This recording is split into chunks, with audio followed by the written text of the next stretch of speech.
Hallelujah. Glory. Thank you, Jesus.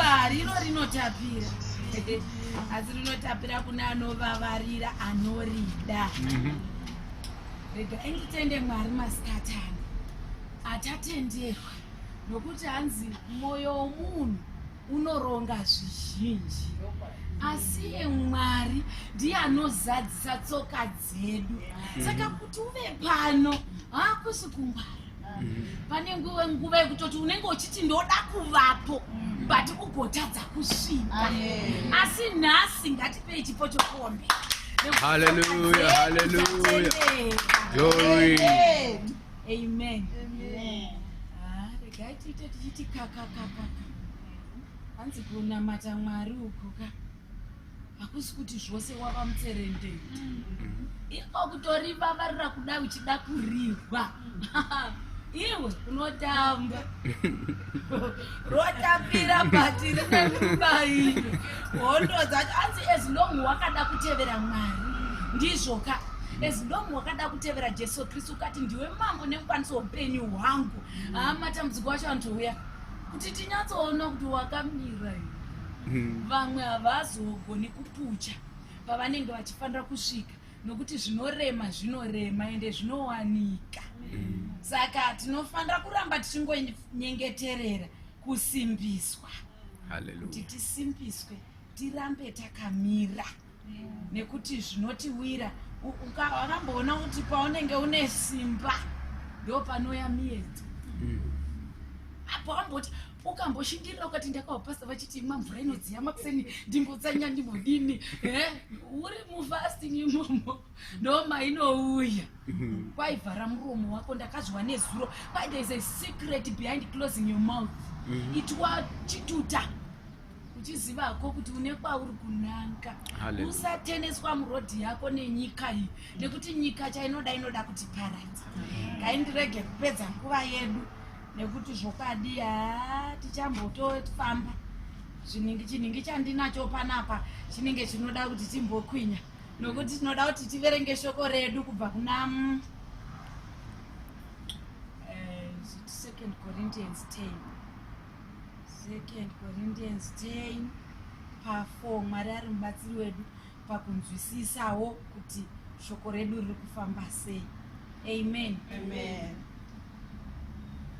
10 pa4. 2 Corinthians 10 verse 4. Hanzi nhumbi dzatinorwa nadzo hadzizi nhumbi dzenyika ino, asi dzine simba raMwari rokuputsa nhare. Amen. Tinoputsa 5.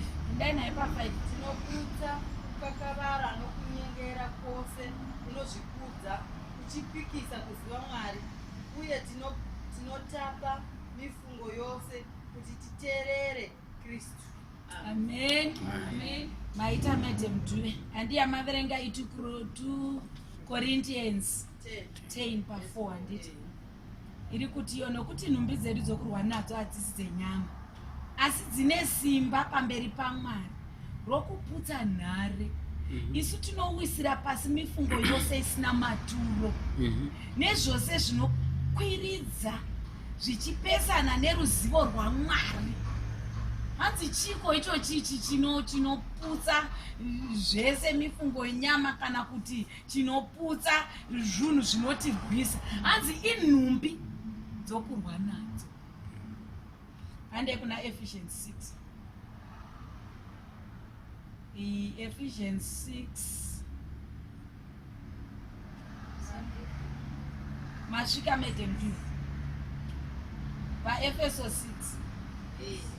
Efeso 6 verse Efeso 6 ndodai noti shongai nhumbi dzose dzokurwa nadzo. Nhumbi dzokurwa nadzo dzaMwari tiri pa10. Pakupedzisira ivai nesimba muna Ishe. Yes. Nomusimba rake guru. Shongai nhumbi dzose dzokurwa nadzo dzaMwari kuti mugogona kumira muchirwa namano aDhiabhori. Amen. Nokuti hatirwi nenyama neropa. Amen. Amen. Ndiri kuda pari kungoti nhumbi dzokurwa nadzo. Dzangonzi nhumbi dzokurwa nadzo. Kwataverenga kuna 2 Corinthians zvanzi dzinoita kuti tigone kuputsa mifungo yose, handiti? Dzinoita kuti tigone kuputsa chero masipota ese akavakwa. Dzinoita idzo nhumbi dzokurwa nadzo ndedzipiko nhai vatendi? Dzangonzi nhumbi kadzi dzofanira kuti dzishongwe nemutendi. Saka tiri vatendi tiri kudziziva here nhumbi dzedu dzatofanira kuti tidzipfeke tigozonzi wakugona kumira uchiputsa mirangariro yose yakaipa inopikisana kutaurwa kweshoko raMwari. Ndizvo handiti? Ndodzanzi dzishongei nhumbi idzodzo. Mwari vakatendeka. As long uchivavarira uchiwana ruzivo rwokunzi dzishonge nhumbi dzacho, unofanira kuti udzishonge kuti zviite zvakanaka, kuti zvikwaniswe. Saka pana paine ndinadzo dzandawana dzakawandisa nhumbi dzacho dzokurwa nadzo, zvokuti ndofunga chero panapa ndikati kutanga pana mufundisi zichinda uko dzotosara futi dzimwe zvichingoenda zvakadaro. Saka inini regai tiite dzandinadzo panapa dzandawana. Nhumbi dzokurwa nadzo 1 tine word of God, inhumbi yokurwa nayo. Kuti ukaziva shoko raMwari, haakubva kuna Genesis ikoko kunonzi pakutanga Mwari kusvika kuna Revelation, bhuku rose ukarishonga wakwaniswa. Inhumbi yekurwa nayo yakakwana yekuti hapana chinomira mberi kwako chichikudzivisa, nekuti unenge wakakwana, unenge uchiziva nezviro zvakanzi you must have knowledge of what you are doing. Kwete kungoenda kungoteverera kunonzi kuti kungoperekedza mbudzi makwai ninoshona kuti kuperekedza mombe kudhipa iwa uzivi. Saka tinodiwa kushandisa zvombo zvedu izvozvizvo. Bhaibheri shoko raMwari. Mwana akarwara shoko rinomboti kudiko? Hamuzivi mai mwana, basa kufunga muprofita. Murume akanetsa mumba shoko rinomboti kudiko? Hamuzivi, basa kufunga mbuya. Vana vakanetsa kuchikoro. Vanhu vasekerera bhozi anoziva kuti vana mbuya vanogadzirisa kuti. Asi havazvitaurika vari muchechi vanhu vanikoti haleluya, haleluya, haleluya. Asi uchizova kuti kwao kana una mbuya nenge vanokusotera zvichifamba. Shoko raMwari ndio rinogadzirisa zvose. Saka inhumbi yekuti unofanira kushonga nhumbi. Unoziva kuti zvimwe zvinhu zvakakosha chaiko ibhaibheri rako iro. Shoko rose rakadai. Ini ndakati remegwa nezvimwe. Chero katenga foni inengei.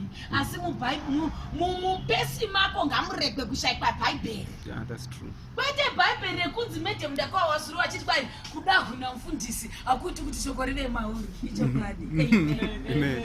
Enda azvidzingi Satani. Ichokwadi chiri pachena. Chinodzinga Satani kuziva shoko riri mubhaibheri. Kuti alright ko zvinoka zvamira zvakadai. Alright saka kubasa zvakwashaikwa peace. Yowanikwa seiko inongogadziriswa newe. Zvichida sometimes rungoda kuti wovhare muromo wako. Nokuti shoko ndorodzidzisa kuti vharai muromo yenyu monekwa isa matununu, asi unoramba hapana chaunogadzirisa nomuromo wako, zvinogadziriswa neshoko. Hallelujah. Nezvataitavo zviya nezvatamuita zviya kuramba akanyara kudaro nemuchingo kwakanaka here nekuti vanokuziva kaiwe kuti hauvhari muromo unozivisa. And unotaura kuti ndinoziva, I know my rights. You know your rights but hazvibatsiri. Iva neshoko iri. Pashoko iri panotaurwa pana Joshua 1:8 panonzi ipo this book of the law kuti tiite tichiaverenga ndofunga zvingatora nguva asi hatiitei kusvika patichagumira. Joshua 1 ndichatombondibatsira. Joshua 1:8 inotaura nezveshoko irori kuti shoko iri akomana shoko iro ranzi rinotapira rakanaka vhangeri chokwadi rotiro bhuku iyi yomuromo haifaniri kubva bhuku iyi yomurayiro haifaniri kubva pamuromo wako, asi unofanira kuirangarira masikati nousiku kuti uchenjere kuita zvose zvakanyorwamo, nokuti nokudaro uchazviwanira mufaro panzira yako nokubata nokuchenjera. Kunyarara une shoko rako uchiziva kuti ndine kwandiri kuenda, ndakashonga nhumbi yangu yekurwa nayo, ndianaro bhaibheri rangu usana kuremegwa. Ene ndichandotaura panhau yebhaibheri ndechekuti tengera unohwisisa, usane nekuti mufundisi vari paridza nechirungu saka ndodare chirungu, hauna chaunohwa. Tengara unohwisisa rorurimi rwako.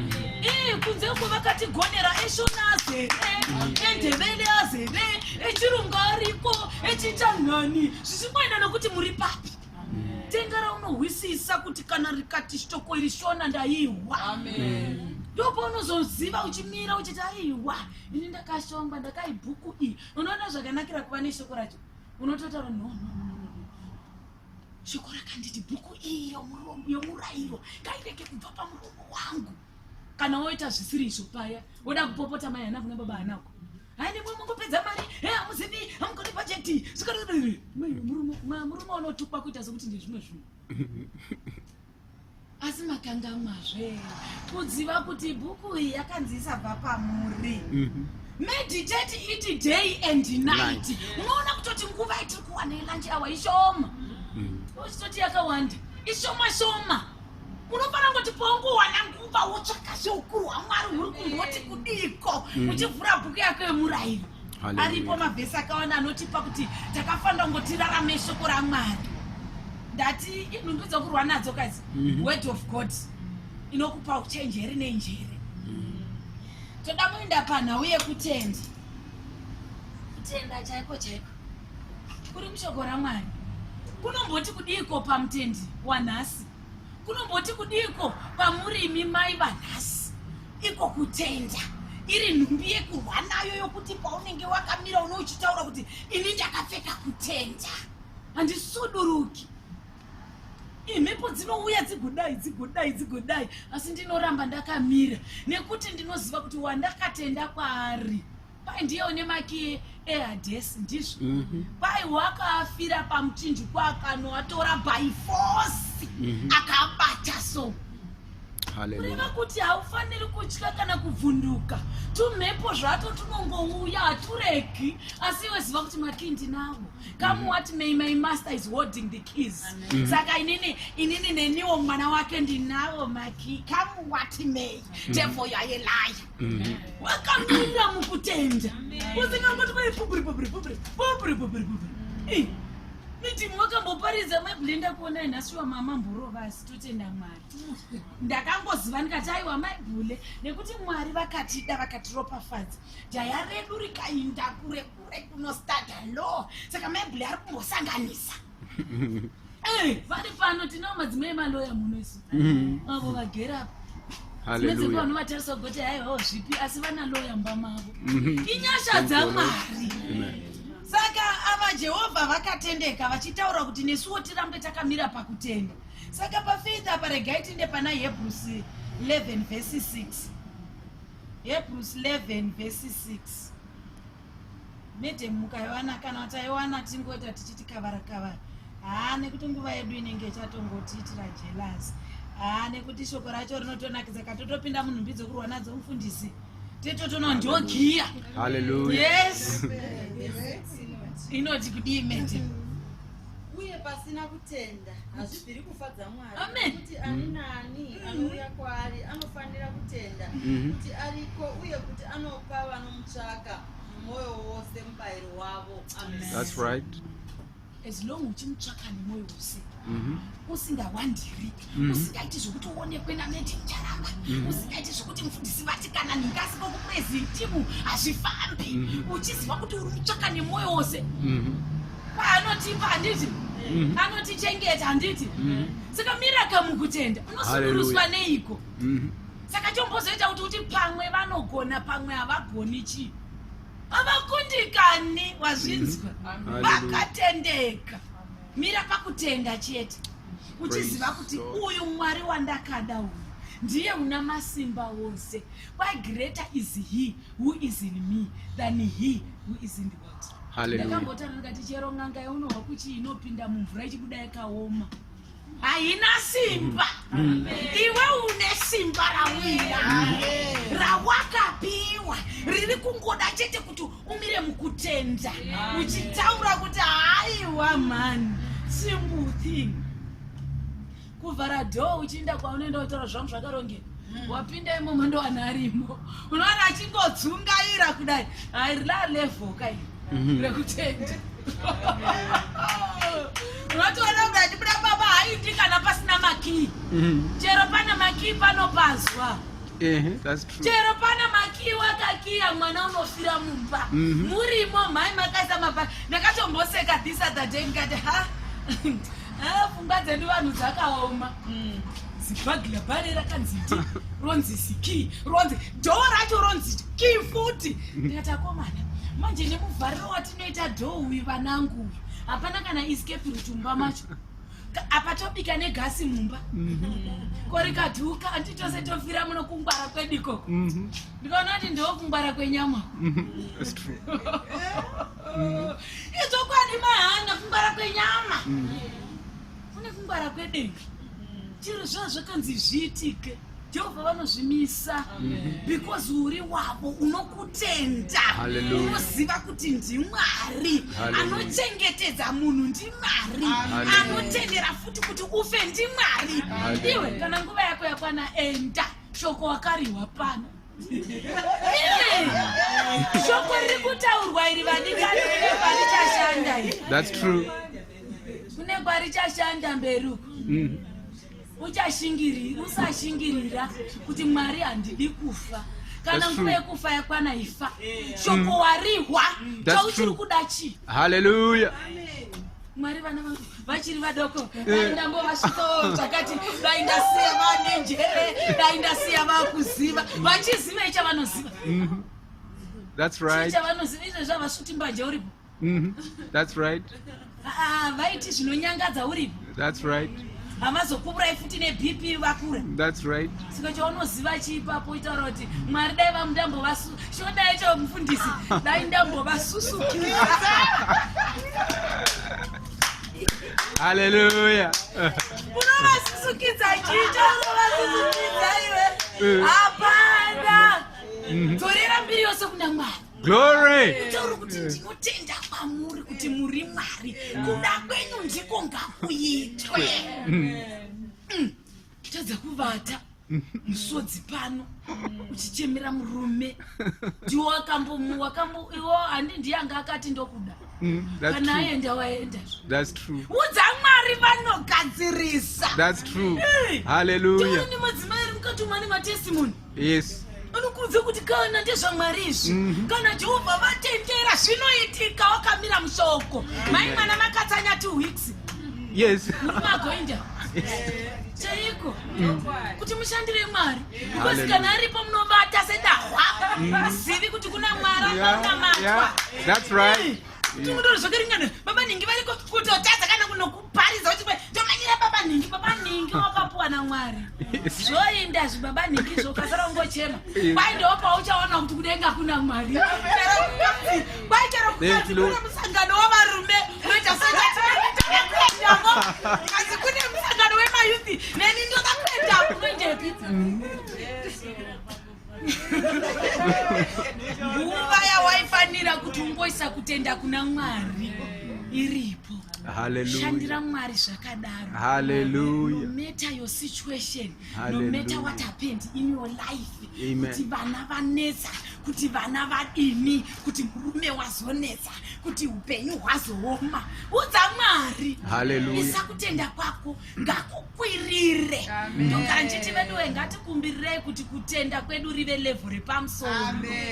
Kana tikava nokutenda, hanzi kana tikava nekutenda tinoimagina zvinhu, and if we imagine those things ndo zvinoitika muupenyu hwedu. because hanzi he created the fruit of your lip hanzi kutaura chaiko kwanga uchitaurwa namufundisi ndisiwepa uchitotaura wega uri mumba mako imomo kuti handisiwe pasi ndiriwe pamusoro inini ndiri werugare handisiwe nhamo hamanga ndakabvako handichaiti manga because ndiri wenyasha uchitaura nemuromo wako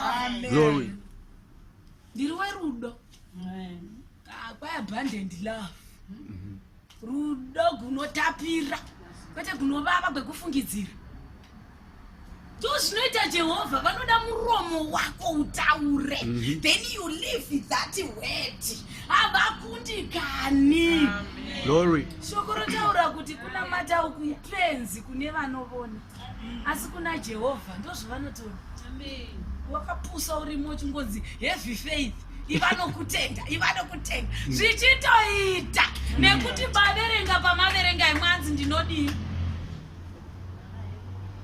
kuti zviite vanhu vanzwisise kana tatotakura kuti tati shoko iri tinorida iri tirarame shoko irori ipindei tiwe vatete uye pasina kutenda hazvibviri kufadza Mwari nokuti ani nani anouya kwaari anofanira kutenda kuti ariko uye kuti anopa vanomutsvaka nomwoyo wose mubayiro wavo mumweya nemusvokwadi handambonzwa mhani zvedenomination musandinyepera muri vekupi vekuziyoni haisi kwedu kuzaita kuna Mwari muri vekupi ko vekusda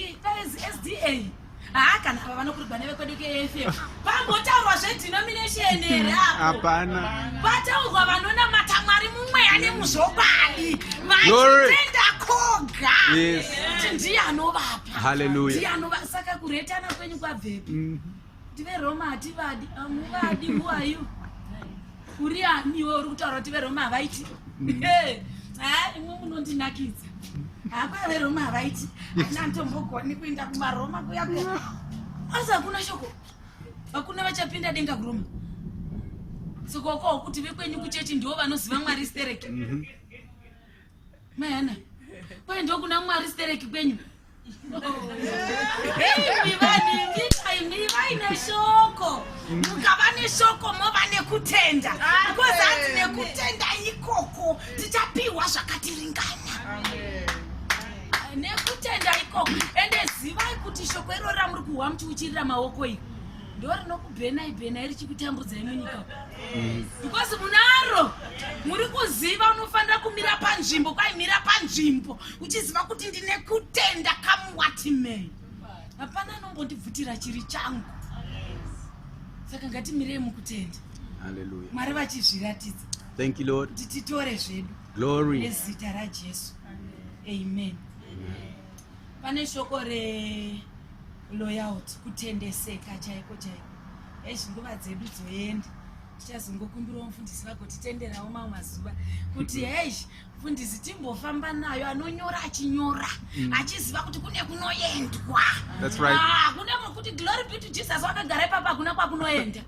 pfeka nhumbi dzokurwa nadzo idzi uve nekutenda uve neshoko mauri utaure shoko chero situation yamira zvisina kumira zvakanaka mira pakutenda utaure shoko Mwari vazviratidza pane nhau yepraise and worship ndakadaro ndikati akomana inhumbi yekurwa nayo ari nane inini zvangu nekuti ndiri postori kanzi praise chachirungu kachi and worship chachirungu angomana inini ndombodinaimi chero pakati let's have a song of praising anditika vamwe hatizivi motibatsirawo tipinde takawanda nekuti kwaivo Mwari vanogara murumbidzo dzavo ndo praising handiti kutoimba kuya kureva kuti kuimbira Mwari kune kutamba mukati zvino mumwe munhu chero kambiwa inotamba ani akamira sepranka funga nhamo dzako kwawabva kufunga kuti naye Mwari zvino zvazvisingakwanyi mheno zvine zviitika mupfungwa dzako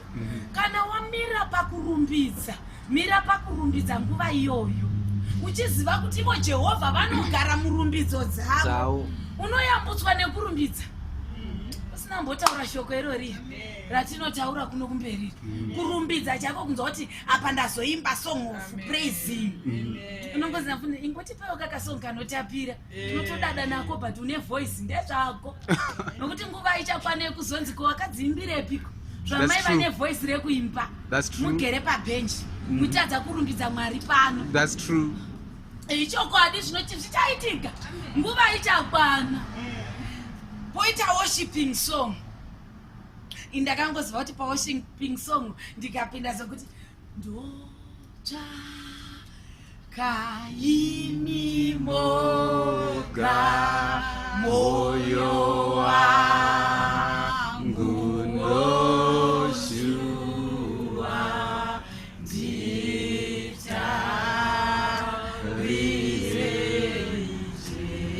Jesu Baba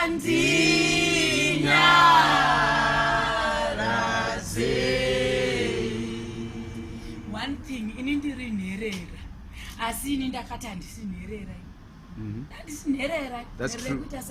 That's true. Ndakakwana. That's true. Ndina baba namai vangu vandinoti kana ndikavaudza vanodzikamisa masituation. Amunotaura imimi kuti kune vavo vanobata nesimba venyika ino. Kana baba vangu namai vangu ndikavaudza kuti apa zvina kufamba zvakanaka vanogadzirisa. Nikachishamisa kuti kukapokuda sei kuti nditotaura kuti ndiri munyasha. That's true. Ndine slogan yandaitoita kuti kukanzi mamukeseko papo ndendatobona manheru mufundisi ndichikakariswa navo votomuka pakuseni pamwe votofona nzikokuriseiko ndoti tiri munyasha.